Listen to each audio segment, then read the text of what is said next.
Hello everyone! In this video, I'll show you how to activate and use the check deposit option.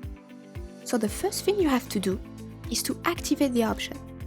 So for that, we click here on Till and then Settings. Here, you're gonna look for Petty Cash Funds and Check Deposit, and then you can activate it and save. Once that's done, in Sales Tracking, you will have check deposit.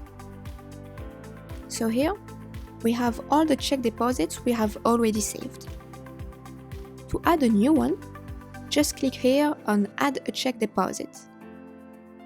So over here, automatically, we'll have the checks from last week. But you can of course change that period if you want. So the date you will have over here is the date of payment.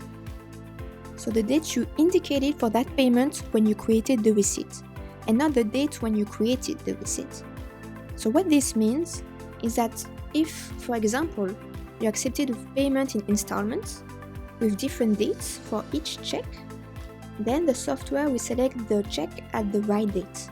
So you can cash the check at the date you promised your customer. So here, you can add them one by one, or you can add all of them by clicking here, Add all the checks. So on the right here, you will have a summary with the number of checks you've selected and the total amount it represents. Then here you can indicate the date of the deposit and also who made that deposit. You can also add a note over here if you want. So if you're not done, you can put the deposit on hold and then go back to it later.